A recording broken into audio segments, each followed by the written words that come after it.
नमस्कार दोस्तों, स्वागत है आप सभी लोगों का 21 जनवरी 2025 की करंट अफेयर्स में। तो आज के करंट अफेयर में हमारे पास में क्या खास है वो देखेंगे। तो कुछ हाईलाइट के साथ में हम क्लास को शुरू करेंगे, ठीक है।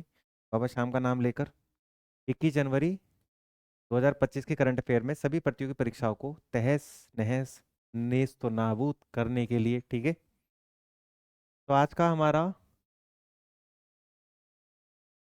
हाईलाइट क्या है। नंबर 1, सिंगापुर ने ग्रो वेल एसजी स्वास्थ्य पहल के तहत बच्चों के स्क्रीन टाइम के नियम किए सख्त। जनवरी को मणिपुर, मेघालय, त्रिपुरा ने मनाया अपना स्थापना दिवस। आंध्र प्रदेश में फ्लेमिंगो फेस्टिवल 2025 का हुआ समापन। संजीव रंजन को हिंद महासागर रिम एसोसिएशन का महासचिव किया गया नियुक्त।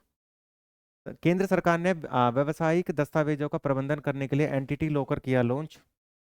कर्नाटक के बेंगलुरु में 72 फीट की देश की सबसे ऊंची हनुमान जी की प्रतिमा का हुआ उद्घाटन। नाइजीरिया बना ब्रिक्स ब्लॉक का नोवा भागीदारी देश।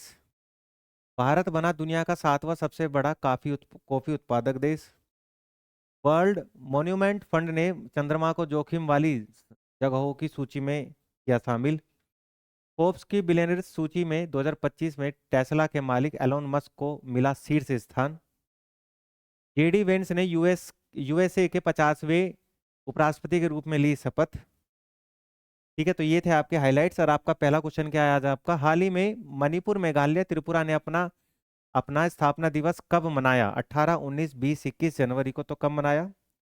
आंसर बताइए। तो आंसर क्या हो जाएगा, 21 जनवरी। 21 जनवरी को हाल ही में मणिपुर ने, मेघालय ने और त्रिपुरा ने अपना क्या मनाया है, स्थापना दिवस मनाया है। ठीक है, अपना स्थापना दिवस मनाया है। तो 21 जनवरी 1972 को, 21 जनवरी कब लिखेंगे हम, 21 जनवरी 1972। ये वो डेट है जब ये तीनों राज्य भारत में कंप्लीट स्टेटस के साथ में, पूर्ण स्वतंत्रता के साथ में राज्य राज्य का दर्जा इनको दे दिया गया था। राज्य का दर्जा इनको दे दिया गया था। मणिपुर एक रियासत थी जिसको जून 1948 में भारत में शामिल किया गया। ठीक है, मणिपुर को जून 1948 में भारत में शामिल किया गया था। ठीक है, मेघालय को मेघालय को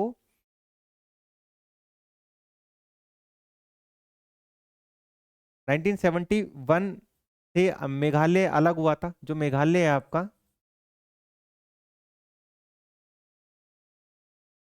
मेघालय 1971 में किससे अलग हुआ था, असम से अलग हुआ था। असम से अलग हुआ था। ठीक है, असम से अलग हुआ था। इसके बाद में आता है त्रिपुरा।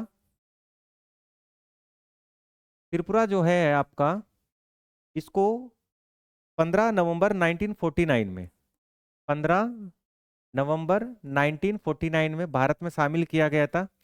और फाइनली 21 जनवरी 1972 को इन तीनों राज्यों को कंप्लीट स्टेटस के साथ में पूर्ण राज्य का दर्जा दे दिया गया था। जिसमें मणिपुर की अगर बात करें तो भारत का रत्न किस राज्य को बोला जाता है, आपसे बात करी जाए, क्या बताएंगे आप। भारत का रत्न, भारत का रत्न, ठीक है। तो बताएंगे मणिपुर को क्या बोला जाता है, भारत का रत्न बोला जाता है। ठीक है, बादलों का घर किस राज्य को बोला जाता है, बादलों का घर, बादलों का घर किस राज्य को बोला जाता है, मेघालय को। बादलों का घर मेघालय को बोला जाता है। ठीक है, बादलों का घर मेघालय को बोला जाता है। और त्रिपुरा को क्या बोला जाता है, त्रिपुरा को, तो त्रिपुरा के लिए कुछ स्पेशल नाम नहीं मिलता है। ठीक है, त्रिपुरा का कुछ स्पेशल नाम नहीं मिलता है। वैसे इन्हीं राज्यों से रिलेटेड ये बातें मिलते हैं। ठीक है, तो बादलों का घर किसको बोला जाता है, तो मेघालय को। और भारत का रत्न किसको बोला जाता है, तो मणिपुर को बोला जाता है। याद रखेंगे, भारत में जो संसद होती है, इसके पास राइट है नई राज्य बनाने का, राज्यों का अस्तित्व खत्म करने का, राज्यों की बाउंड्रीज को मिलाने का, राज्य की बाउंड्रीज को ऑल्टर करने का, बढ़ाने का, वो सारा काम। ठीक है, next question, where was the flamingo festival 2025 held recently. यानी फ्लेमिंगो फेस्टिवल हाल ही में कहां पर मनाया गया। तो आंसर हो जाएगा आपका आंध्र प्रदेश। आंध्र प्रदेश के अंदर हाल ही में फ्लेमिंगो फेस्टिवल को सेलिब्रेट किया गया। फ्लेमिंगो फेस्टिवल हाल ही में समापन हुआ है। ठीक है, फ्लेमिंगो फेस्टिवल 2025 कहां पर समापन हुआ, तो ये हुआ आंध्र प्रदेश। आंध्र प्रदेश में पुलिकट लेक और नेलापट्टू, नेलापट्टू जो अभयारण्य है, पक्षी अभयारण्य, बर्ड सेंचुरी, एक तो है पुलिकट लेक, पुलिकट झील, और एक है आपका नेलापट्टू, नेलापट्टू, नेलापट्टू पक्षी अभयारण्य, नेलापट्टू पक्षी अभयारण्य जो है, ठीक है, ये कहाँ पर है, आप आपसे पूछा जाए तो ये दोनों के दोनों आंध्र प्रदेश के अंदर है। और यहाँ पर ये आपका फ्लेमिंगो फेस्टिवल का समापन हुआ है। फ्लेमिंगो एक पक्षी है जिसको आप, ये इस टाइप का फ्लेमिंगो आपको दिखता है, लंबी गर्दन होती है इसकी, ठीक है, लंबी एक गर्दन होती है। तो ये क्या होता है, राजहंस भी बोलते हैं इसको, क्या बोलते हैं, राजहंस। मुख्यतः ये वेजिटेरियन होता है, और जो जलीय शैवाल होती है, ठीक है, जलीय पौधे, उन्हीं को खाकर ये अपना पेट भरता है, ठीक है। तो फ्लेमिंगो भारत के अलावा आपको चाइना, आर्कटिक रीजन और यूरोप वाले इलाके में मिलेगा, ठीक है। कहाँ मिलेगा, चाइना, आर्कटिक रीजन और यूरोप वाले इलाके में आपको फ्लेमिंगो मिल जाएगा देखने से, ठीक है। तो ना आंसर क्या होगा आपका, आंध्र प्रदेश के अंदर। Next, who was the recently been appointed as the secretary general of the Indian rim association. तो आंसर क्या हो जाएगा आपका, Sanjeev Ranjan. Sanjeev Ranjan is the right answer. Sanjeev Ranjan को आपका इंडियन ओशियन रिम एसोसिएशन का महासचिव नियुक्त किया गया। इंडियन ओशियन रिम एसोसिएशन का महासचिव किसे नियुक्त किया गया है, तो संजीव रंजन को। इंडियन ओशियन रिम एसोसिएशन में टोटल कितनी कंट्री आपसे बात करी जाए, तो इसके अंदर टोटल कंट्रीज की आपसे बात करी जाए तो आप बताएंगे 25 कंट्री हैं, ठीक है। रिम एसोसिएशन के अंदर 25 नहीं 23, कितनी कंट्री हैं, 23 कंट्री हैं, ठीक है। इसके अंदर कितनी कंट्रीज है, 23। और इसका उद्देश्य क्या है, सीमावर्ती देशों के बीच, उद्देश्य क्या है इसका, उद्देश्य क्या है, तो आप लिखेंगे सीमावर्ती देशों के बीच, सीमावर्ती देशों के बीच आर्थिक, सामाजिक, पारस्परिक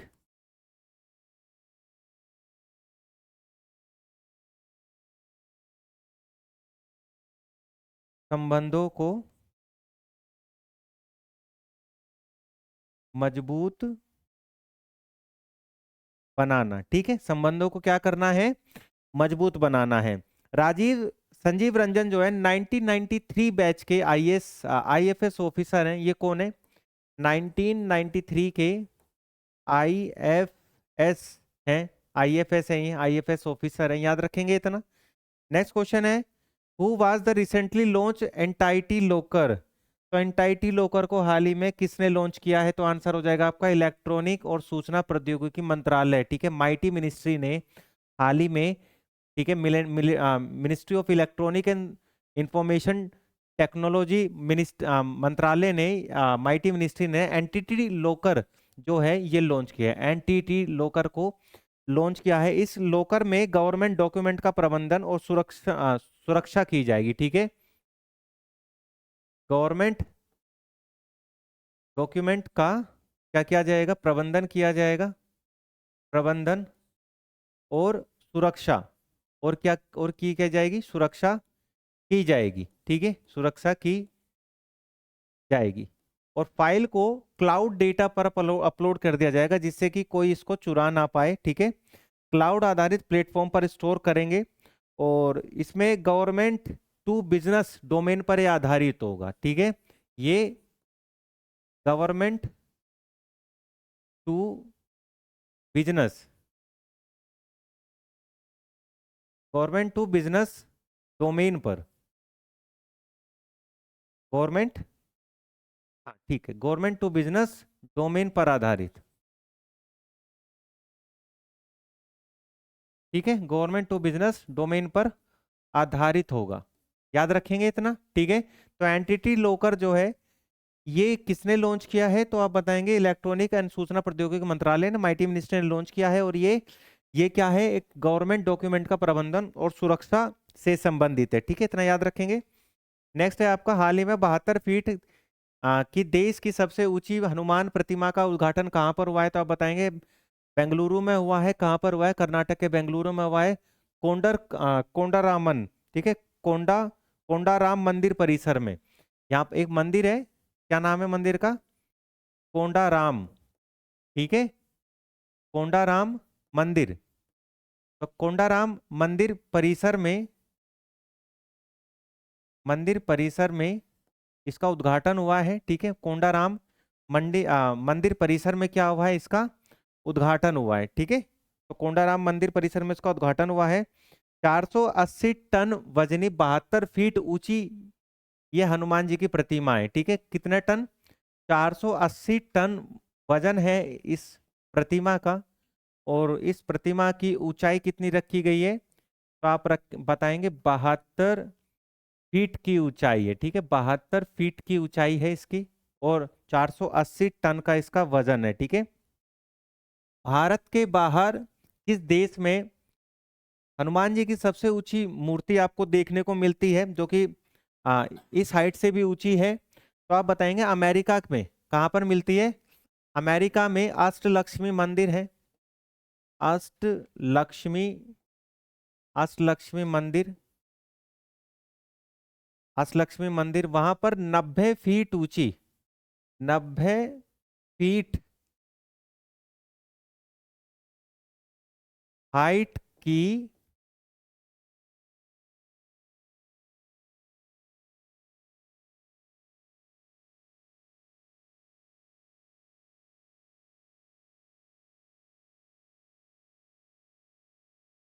हनुमान जी की मूर्ति, ठीक है, हाइट के हनुमान जी की मूर्ति मिलेगी आपको, कहाँ मिलेगी, अमेरिका के अष्टलक्ष्मी मंदिर में, अमेरिका के अष्टलक्ष्मी मंदिर में, ठीक है। और अमेरिका की सबसे ऊंची हाइट की मूर्ति कौन सी है, स्टैचू ऑफ लिबर्टी, जो कि 151 फीट की हाइट की है, देखो 151 फीट की हाइट पर है, ठीक है। नेक्स्ट है, who was the recently become the 9th partner country of the BRICS bloc. तो नाइजीरिया जो है ये 9th पार्टनर कंट्री बनी है ब्रिक्स ब्लॉक की, ठीक है। नाइजीरिया कौन से नंबर की बनी है, तो 9वें नंबर की पार्टनर कंट्री बन गई है नाइजीरिया।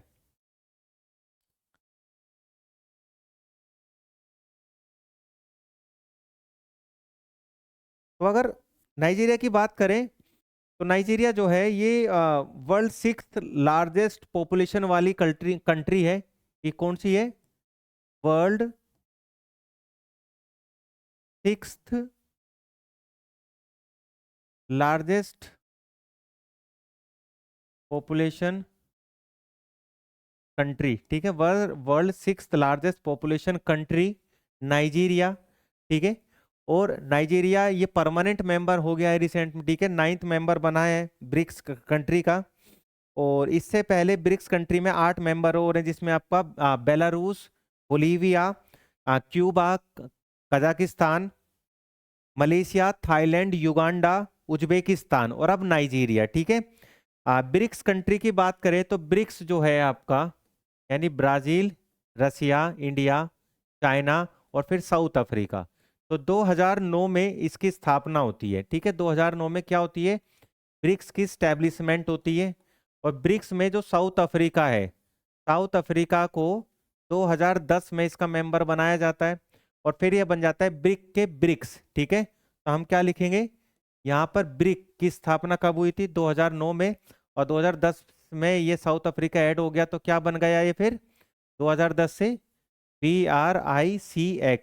BRICS ब्रिक्स बन गया, ठीक है। और हाल ही में ईरान, इजिप्ट, इथोपिया और UAE ये कंट्री भी ब्रिक्स समूह में शामिल हुई है। कौन कौन सी, Iran, Egypt, Egypt, UAE, Iran, Egypt, UAE और इथोपिया, और इथोपिया, ठीक है, याद रखेंगे। Next, recently India has got what position in the global coffee production, यानी ग्लोबल कॉफी प्रोडक्शन में इंडिया का कौन सा स्थान आया है, 7वां स्थान आया है। तो आप देखिए यहाँ पर, आपको इमेज दिखाता हूं मैं। तो ये कुछ इमेज है, इसमें देखा जाए तो ग्लोबल कॉफी प्रोडक्शन में इंडिया 7वें नंबर पर यहाँ पर आ गया है। किस नंबर पर आया इंडिया यहाँ पर? यहाँ पर 7वें नंबर पर आया है। पहले नंबर पर कौन है? पहले नंबर पर ब्राजील है। कौन है पहले नंबर पर?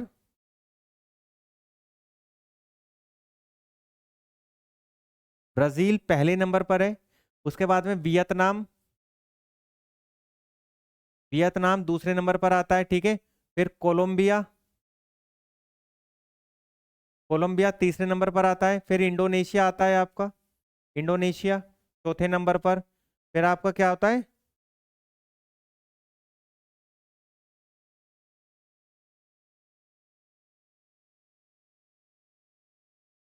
होती करके आता है, कुछ एक देश आता है। फिर आता है आपका इथोपिया, इथोपिया। फिर पेरू, पेरू। फिर इंडिया, और इंडिया, इंडिया के बाद में ग्वाटेमाला और युगांडा। इंडिया के बाद में ग्वाटेमाला और युगांडा, ये कंट्रीज आती हैं, ठीक है। और अगर मैं यहाँ इंडिया की बात करूँ आपके, तो इंडिया में जो कॉफी मिलती है, इंडिया में जो कॉफी मिलेगी, कॉफी, वो किस टाइप की कॉफी मिलती है? तो भारत में दो फ्लेवर वाली, दो तरह की, दो टाइप की कॉफी मिलती है। और इस कॉफी को नाम क्या दिया जाता है? एक अरेबिका, एक रोबस्टा, ठीक है। एक अरेबिका और दूसरी रोबस्टा। तो एक अरेबिका और एक रोबस्टा, ये दो टाइप की जो कॉफी है, ये कहाँ मिलती है? ये भारत के अंदर मिलती है। और भारत में सबसे ज्यादा कॉफी का प्रोडक्शन किस स्टेट में होता है? तो कर्नाटक राज्य के अंदर भारत में सबसे ज्यादा कॉफी का प्रोडक्शन होता है। याद रखेंगे, सबसे ज्यादा कर्नाटक राज्य में कॉफी का प्रोडक्शन, कर्नाटक, कर्नाटक के बाद में केरल, केरल के बाद में तमिलनाडु। तो तीन राज्य कॉफी प्रोडक्शन में हाईएस्ट नंबर पर आपको देखने को मिल जाएंगे, ठीक है। कॉफी की शुरुआत भारत में कब हुई? तो कॉफी की शुरुआत भारत में 1600 ईस्वी में होती है। कॉफी की शुरुआत भारत में कब होती है? कॉफी की शुरुआत भारत में कब होती है? तो आप बताएंगे 1600 ईस्वी में। 1600 एडी में कॉफी की शुरुआत होती है। एक बाबा थे, बाबा बुद्दुद्दीन, ठीक है, नाम क्या था उनका?